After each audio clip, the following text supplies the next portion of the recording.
Hi guys, welcome back to the FPL Duo. I hope everyone is doing well on this Tuesday evening, 1st of March. So yeah, hope everyone's doing well. We've got a decent stream for you today, I'd say. Pretty good content coming out. We got a buy, sell, hold, and ignore video for you. It is like the transfer tips is a new series we've started out. And yeah, we're gonna be getting into the video. Just starting out. How you been, Jordan? Everything all right there? Yeah, everything's very well. I wish everyone happy Pancake Day because it Oh is yeah, okay. Pancake I Day didn't today. realize it was Pancake Day. To be fair, might have to make some now. Yeah, made a few myself and they're just sat over there waiting to be eaten. Okay, it's pretty nice. What's your favorite pancake topping? Probably the standard like lemon Sugar. squirted on with sugar. Yeah, Okay. can't beat a traditional pancake. No Nutella or anything. Chocolate. Not really a fan of adding anything else apart from sugar and lemon. All right. Yeah. Let me know how your pancakes go, man. Like, I'll see how you do make your pancakes. But yeah, let us know in the comments, guys, if anyone's eating pancakes today and whatnot. But yeah, getting into the video. Um. Yeah, this is the game week 28 transfer tips video. We have a plethora of players that we'll be getting through. We've got 8 players. We've got 2 buys, 2 players you should sell, 2 players you should hold, and then 2 players you should ignore. Um, so first up on our list, let's bring him up, is Chelsea's Antonio Rudiger. Now, in my opinion, um, Rudiger is one of the standout players for game week 28, I believe. I think he is top 2, top 3. If I was picking, I actually think he is the most coveted player for this week. I think I think he is a captain option for this week, guys.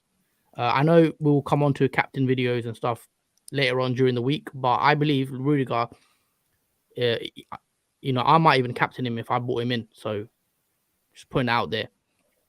Just looking at his stats, he's 6.1 million. So, you could get to him, like decent price defender. Ownership is 19.7%. The reason I like Rudiger is because I think he is nailed compared to his other Chelsea teammates. I think you can go with Thiago Silva as well, but I just think Rudiger's more nailed, but guaranteed to play both games in the double game week. And also with Chelsea's, I don't know if you saw Jordan. Did you watch Tuchel's press conference today? Um, Yeah, he said something about there was a lot of injuries and fatigue, and he doesn't. He said Reece James was only supposed to play 20 minutes. That was advised. He was only meant to play 20 minutes, and Reece James ended up playing 70 minutes.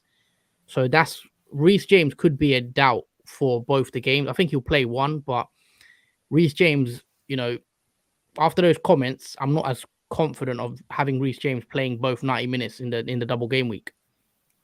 Well, that's obviously, guys. We're assuming that Chelsea have a double game week, but it comes down to the FA Cup game.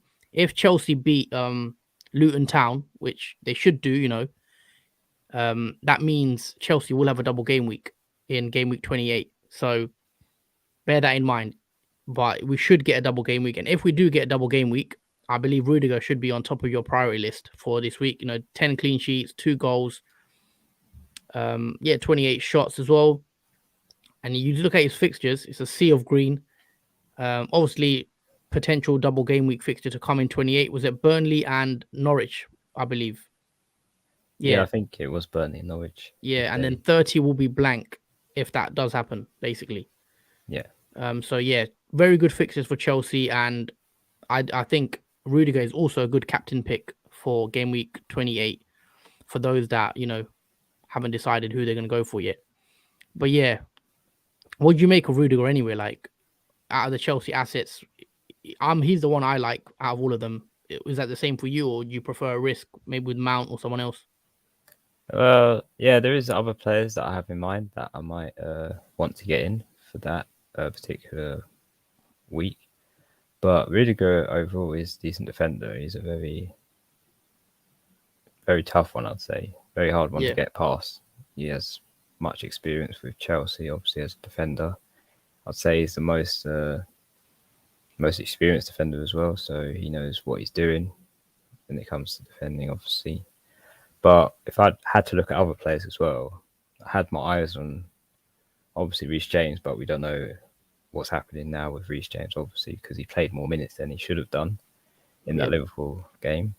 But also Mason Mount is an eye opener too, especially as well in the Liverpool game. He had 2 good chances in that game. He was very attack minded in that game, and it was very promising watching him play through that match, getting the chances he did.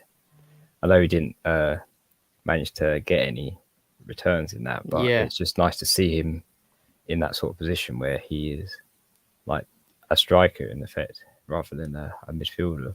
But I'll be looking at Mount or Reece James. Okay. Depending on what's happening on the situation. Yeah. So that is it, guys. Our first pick is Rudiger for your buy, but you could go with other Chelsea players if you feel the need. But Rudiger for me is the most nailed, I'd say. So Rudiger's number 1 pick for us. The second player, moving on to the second player, is Southampton's Broja. I'd let you go over this one. What do you make of Broja, and why do we recommend he's a buy? I think he's a must-buy player because obviously, as you see, that's the price. He is 5.5 mil. He's a very cheap forward to have. His ownership is a little bit high now. It's 13.5, and that is set to rise even higher as it gets closer to the double game week of 28. And let's go through his stats. He has 36 total shots. He's had 19 shots on target at the goal, and he's had 6 goals, which will escalate further, I'd say, in these next fixtures that he's got, especially with Aston Villa away and Newcastle at home as well. You expect Broja to get a return against Newcastle, maybe at Aston Villa too. And then after that, you got game week 29 where he has Watford home as well. You expect Broja also to get a return in that game. And then it's just a constant green after green fixture, apart from game week 32, obviously, when they have Chelsea at home, which Broja does play well against top table Wait, he teams. won't be able to play against Chelsea, will he? I assume. Yeah, he won't be, because he's on loan from Chelsea, right? Oh, yes, he is on loan from Chelsea. So he can't, Yeah. Okay, so in game week 32, he won't be playing against Chelsea. Yeah, he won't be playing. But then either way, it's still great fixtures coming up. Yeah, it's still great fixtures. It's basically all green apart from Aston Villa, who is an orange. But Broja is a good forward to have. He's probably a must-have, especially for the double game week in 28 that's coming up. Yeah. I definitely would get him in the team to buy if you haven't got him already. He's certainly an important asset to have. Yeah. The reason I like him is because of his price. 5.5 million is very cheap, for compared to every other forward. Around that price range is very hard to find someone. So he's a player that you can play some weeks. If you want to bench him, he's cheap enough to just put on the bench. So he's quite versatile in that way. But if you had a bit more money to spend, guys, I do think you can go with someone like his teammate Che Adams. I think Che Adams is another good pick, but he's a bit more expensive. But I do believe Che Adams is just as good as a goal for it. So if you do have the money to go for Che Adams, you can. But if you want someone that you could bench some weeks, play some other weeks, and you need the budget for whoever else you want to get around in your team, then I think Broja is a good pick. As you see, stats are decent, and Southampton have good fixtures, and then double game week 28. 2 favourable games, I'd say, Aston Villa and Newcastle. Would you agree? Yeah, absolutely. Aston Villa and Newcastle. Very attractive fixtures for Southampton in the form they've been in through the season. They've hardly conceded many goals. And they've been very good, like in terms of defence, attack, and the midfield. It's been quite a good balance for them. Yeah. I mean, even if you don't want to pick like a forward, or you could go defensive option like Bednarik. He's a good choice. Or Livramento as well for cheap if you want to save some money. Yeah, or Livramento because he's 4.3 mil as well. Yeah. And I think Bednarik is 4.4. So if you want to go for a cheap midfield option, cheap defensive option, that is another route that people can take as well. Yeah. If you don't want a forward. Yeah, so moving on to the sales section. So the players we should be looking to sell that we already have. We assume you have these players. The first on our list is Bruno Fernandes. I think you're mentioning, you're going through this one, aren't you? Why we should sell Bruno. So yeah, why should we sell Bruno? Why is he on the list? And yeah, just talk us through your thoughts. But we'll obviously go to why he's a sell player, because obviously the next game week fixtures he has coming up. So he has Man City away in game week 28. Then he has Tottenham home at game week 29. And then obviously Liverpool away in game week 30. And then Leicester home in 31.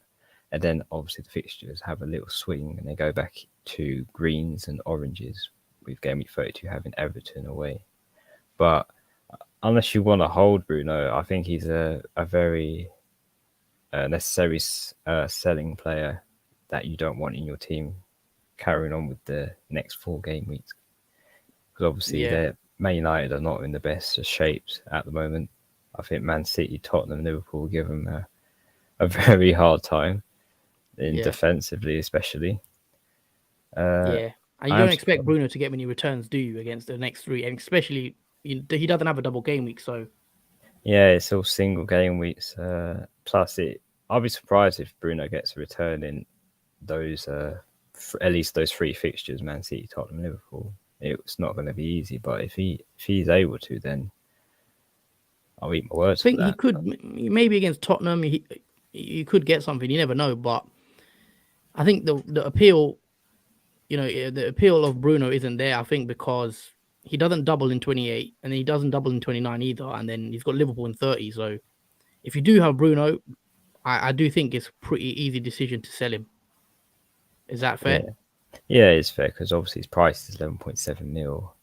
It's quite expensive for a midfielder, and you can easily get a cheaper midfielder that's going to benefit more from the game weeks. Yeah, and someone else who has a double game week is probably your better priority. So yeah, moving on to the next player that we recommend you sell is Phil Foden. I think Phil Foden is an interesting one because he's not so highly owned, but he is 6.6 still. I think he's quite highly owned in the top 100. I don't know what his effective ownership is, but I know I've seen him in a few teams. The reason I recommend you guys get rid of or sell Foden is because he doesn't double in 28. I know Man United isn't haven't been playing well. We've said that all season, but I don't expect him to get many goals against Man United. I do believe Man United, because it's a derby, I do think it'll be a tight, low scoring game, even against Man United. And I don't know if you can hold on to Foden, because do you want to hold Foden, or would you rather get in a double game week 28 player, maybe a RAPHINHA or a Coutinho for that similar price of money? So, you could switch out Foden and go to Coutinho for same money and get a double fixture and a good fixture rather than Man United. I think Man City, are definitely the favourites, but I do believe that will be a low scoring game. So I do think you can get rid of Foden for this week. And then in 29, I'd assume you'd want Liverpool, Jota, you might want Saka, who has a double game week. So yeah, the Foden sale is more down to not having any doubles. And we are prioritizing the double game week players, but and also he could be rotated, so that's another thing. He did play the last game against Everton, but that was they weren't playing great, so you never know. Mahrez could come in, Pep could change it up for that game. So that's just what I was thinking about Foden. I think there's players around that price range that have double game weeks that you might want to, and you might need the money to do other moves. So that's the logic behind that one. So yeah, moving on to the next player that we believe you should hold is Philippe Coutinho. I'll just quickly go over it and I'll let you discuss why you should hold Coutinho. Actually, yeah, you go first. Why are we holding Coutinho? Okay, so the reason why you're holding Coutinho is obviously because of double game week 28, where he has Southampton home and Leeds away. Very good 2 fixtures. They're both green. And the form that Coutinho's been on has been substantially well and good. I mean, in his last game, he had a free kick, which was unfortunately saved. But just looking at how Coutinho plays, it is surprising that he won't get a return in Southampton in these games. I think sorry, I was just going to say, I think he is a potential captain option for game week 28. Yeah, he's also a potential captaincy option as well, because obviously Leeds away. We know Bielsa now has been sacked as the manager for Leeds, so Leeds are without a manager currently. Oh no, they got Jesse Marsh. Jesse Oh, Marsh has they got a manager. he's come in now. Yeah, so they have That's quite appointed quick. someone, but it's his first game. You never know what's going to happen in that game. Yeah, it's going to be unpredictable what sort of state Leeds will be in with their new manager.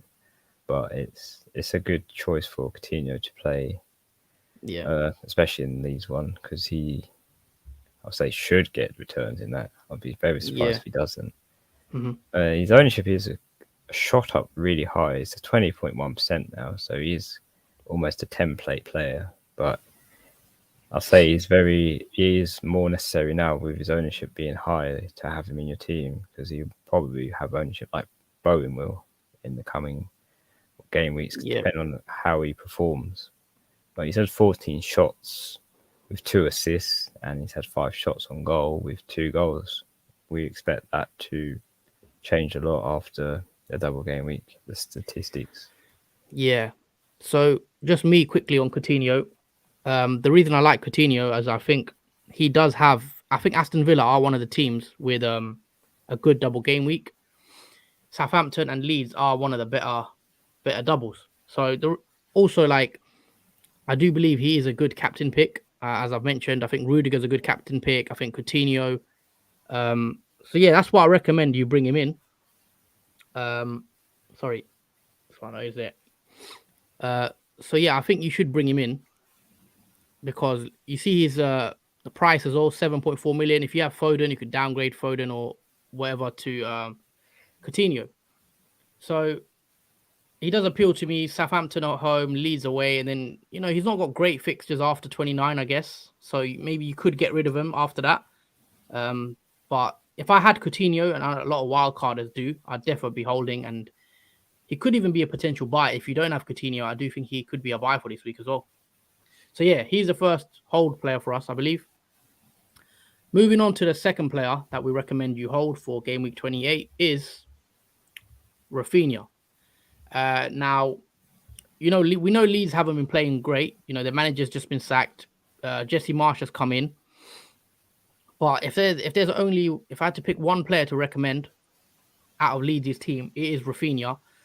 I wouldn't really recommend anyone else out of the Leeds players, but we know RAPHINHA's.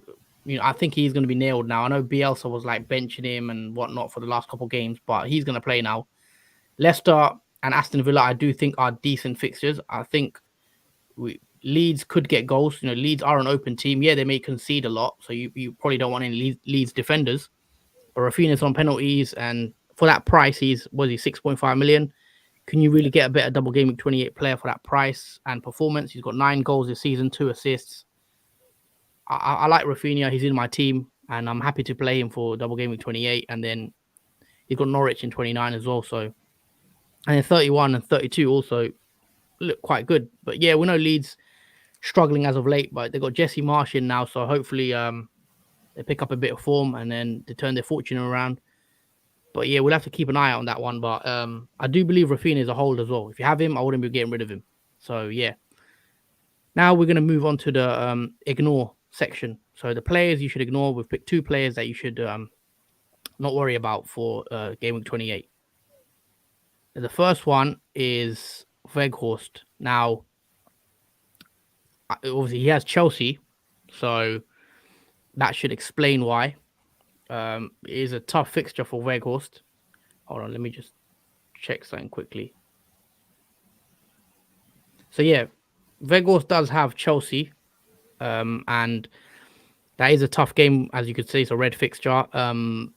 I don't really expect Chelsea to concede against Burnley. So if you had Weghorst for game week 26 and 27, I think you've done well. Or he plays tonight, so let's see how he does. But Weghorst isn't a player I'd want, for 28. So if you missed out on the Weghorst, if he scores today, and let's say he scores 2 goals or whatever, I wouldn't be rushing in to get him, based on the fact that he doesn't have a double game week, and you've missed a boat sort of on Weghorst. I feel like he's a player you should have bought in 2 weeks ago and capitalized on his double doubles rather than getting him in 28. I think he's a player. If you have him, that you might keep him. But if you don't have him, yeah, I think you're kind of late for game week 28. That Chelsea fixture doesn't look good to me. What do you reckon? Yeah, it's pretty much late now to get a workhorse tonight. His double game week fixture now is tonight, and that's the finish of his Burnley's double game week. It just goes back to singles now, so yeah, it's not really worth getting in workhorse if you don't have him now. There's not really any point because obviously the double game week in 28 there'll be replacements for workhorse. Yeah, so Harry Kane, Jimenez, Broya, those are the players I'll be going for, the double game week strikers. Yeah, that's pretty much why you should ignore workhorse. It's just it's past its time now. Well, you maybe could keep him for Brentford and stuff. I guess you can, but for this week, I wouldn't be transferring him in. And moving on to, the final player you should ignore on our list is Jota. Now, this could be a controversial one, but we'll put Jota in ignore as, I think, game week 28, he plays West Ham. You know, West Ham at home at Anfield. It's not a bad fixture, but he's just come back from injury. And we know Diaz is playing well. We know Salah and Mane are still there. Is he going to start against West Ham? I'm not sure. And I do think you can get away with a Jota for 28 because for that price, he's 8.3 million now, so he isn't cheap. So the people that got rid of him, you know, for a lot of people had him at the start of the season. So now it's more money to get him back into your team. So you got to keep that into consideration. And I just think for that money, you'd want like a RAPHINHA or a Coutinho or, you know, even a Broya, the money. If you can afford him and get away with holding him out, then yeah, because he does have a double in 29. But for this week, I wouldn't be rushing to get him in, even though he's back from injury. And he is, you know, second top scorer in the league, I believe. So his stats are, you know, he look great. But I think you can just about ignore him for at least one more week and then potentially consider him for 29. But, you know, that's for game week 29. But 28, you know, West Ham, he might not even start as he's just come back off an injury. So that's that's just our thoughts behind the Jota, the Jota transfer. But yeah, what do you reckon, Jordan? Yeah, I think a lot of people, I think including me as well, we're gonna bench Jota for game week 28, and then just leave him till double game. Oh, you still got Jota in your team, haven't you? Yeah, my plans are to okay, replace Jota, I didn't know that. It's either to replace him or bench him because obviously I want Salah back in the team. Yeah, and the only way to get rid of a player to replace Salah is Jota.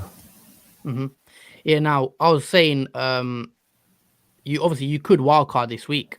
You know, you did mention that you're still 50-50. You're going to see how it goes. But probably if you guys want to see that, if the guys want to see that, our subs, you know, if you want to see a wildcard team, let us know, drop a comment, and then we'll get a wildcard team out. But yeah, just for everyone that is still in the stream, please drop a like on the stream. Don't forget to smash the like. Also subscribe if you haven't already. And yeah, ring the notification bell, all that good stuff. And yeah, hopefully you enjoying the content that we're putting out. Got a question here from one of our subs, Vabav. He says, "Who's gonna finish fourth in the Premier League? You think?" You wanna answer that one, Jordan? Yeah, I think ironically it's going to be Man United, despite how bad they've played in the season so far. Somehow they're still top. Remarkably, but I still think they'll finish fourth. What's the table like? I'm just gonna check now. I think they're currently fifth in the table. I'm not sure who overtook them. I think Arsenal are fourth. Man United are still fourth, but really? But Arsenal have 3 games in hand over them. Oh yeah, then and they're only 2 points behind. So Man United play 3 games more and are 2 points ahead. So if Arsenal win even one of those, they'll go above Man United. But you know, I'll answer that one as well. So basically, I was thinking Man United will finish top 4 until literally even a week ago. I was thinking they'd finish top 4, but now I'm doubting Man United a lot more, purely after watching them against Watford. I thought they'd win that. When I saw they didn't win against Watford, I now believe Arsenal are the favourites. So I might literally this week I've changed my mind.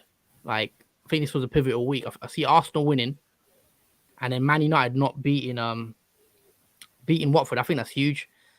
3 games in hand is a quite a lot. I know you got windows, but I might be changing my mind here. I think Arsenal now look like the favourites for me, and if Arsenal don't get top 4, I'll be it'll be a bit of a shame, I guess, if you're an Arsenal fan. But yeah, I think Arsenal could do it now. Especially the way Man United are playing. I'm not too keen on predicting United to get top 4. I think it'll be obviously top 3. City, Liverpool, whichever you want to go, Chelsea, and then yeah, I think Arsenal will make it. Just about. What you think of Arsenal anyway? Yeah, with their games in hand and who they're facing next, I don't think it's not Fixtures impossible aren't too bad, are they? I mean, I haven't really checked their fixtures, but yeah, fixtures look decent, not too bad. They've still got Man United to play, Game Week 34. They got West Ham. They got Liverpool as well to come in Game Week 29. So yeah, we'll see. But I do believe Arsenal are now favourites for me. I think that they should get top 4 now. But yeah, I hope that answers your question. Yeah, it'll be between Man United or Arsenal. We'll take this last question as well from him, and then we'll probably wrap the stream up. Vaybav's Music says, "Can Man United win this Sunday's derby?" I mean, well, I saw a stat somewhere that Manchester United have only, I think they've won like 4 out of the last, I don't know how many like derbies. Man United have a great record at the Etihad.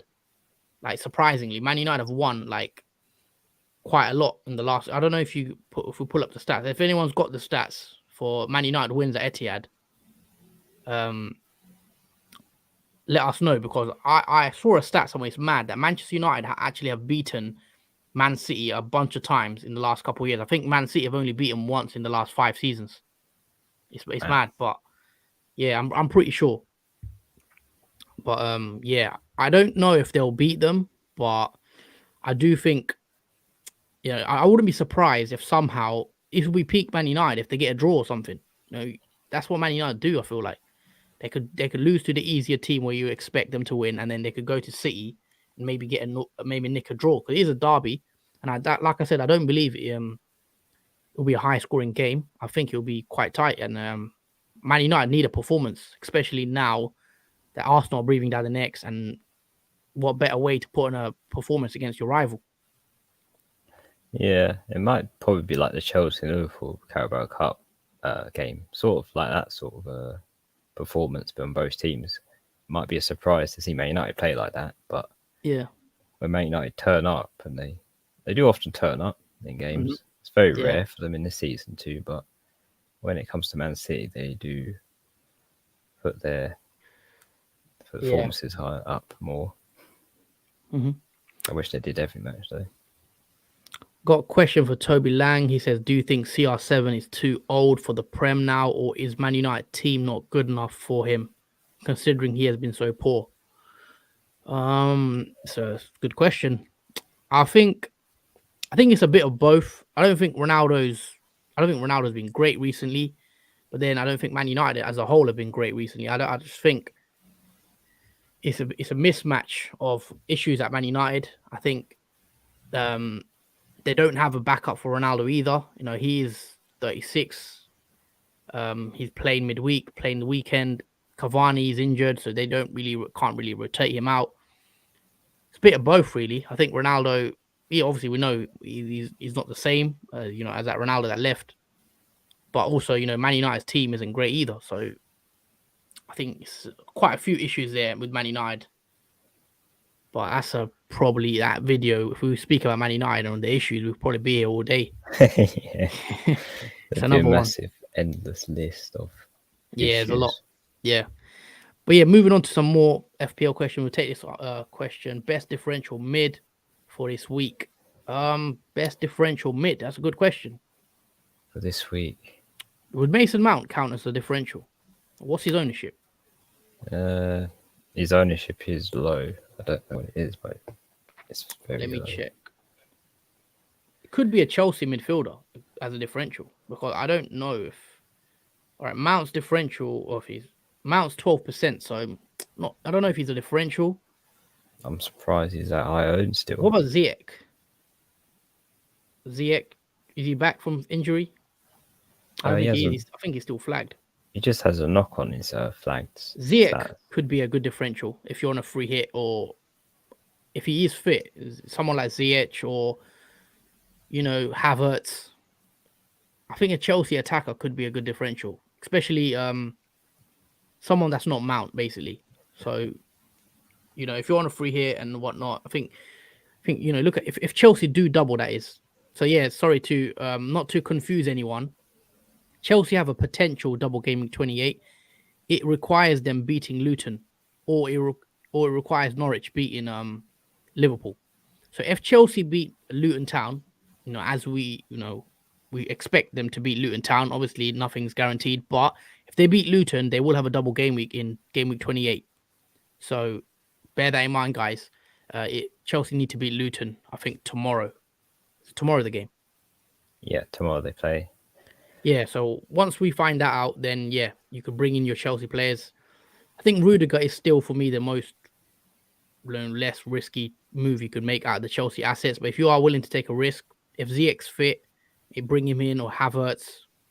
If you're feeling very risky, you think Werner's going to start, then yeah, someone like Werner. I think look at Chelsea's potential double game week. Is it Burnley and Norwich? So on paper, it's as good as it gets, really, for Chelsea if they double. Yeah. It's like Liverpool's double game week. Yeah. Just putting out there, guys, Chelsea is a potential double if they beat Luton Town in the FA Cup. Vabav says he's got to go. It's 1 a.m. here in India. Sad. Well, we appreciate you staying up, man, and supporting the stream. It's always love. We appreciate your support. And yeah, thanks for watching. And we'll hopefully see you again soon on some of our other videos. Yeah, have a good night. It's mad, though. It's got subs and stuff everywhere. Like I remember we had someone from South Africa watching. We really appreciate all the support from like all over the world, man. It's mad. Yeah, it's very good to see other people from other countries come on at certain times as well. 1 a.m. Yes, it's not early time to watch a YouTube video on the stream. Yeah, man. But we appreciate all the support. But yeah, we think we're gonna wrap that one up. I think that's been the stream. That's been the FPL Game Week 28 transfer tips video. Is the buy, sell, hold, and ignore. Let us know what you think of our recommendations. Let us know what you think of the players we picked. Is there anyone we've left out? Do you disagree with any of our picks? Drop them in the comment below. Subscribe if you haven't already. Smash the like button. The comment below for the league. If you want to join our league code, join our league. Twitter links, everything in the bio. Follow our social media. And yeah, hopefully we'll see you in the next one. That's it from me and Jordan. That's the FPL Duo. And we hope to see you in the next one. Peace out, guys. See you soon. See you soon, guys. Enjoy the football. Take it easy.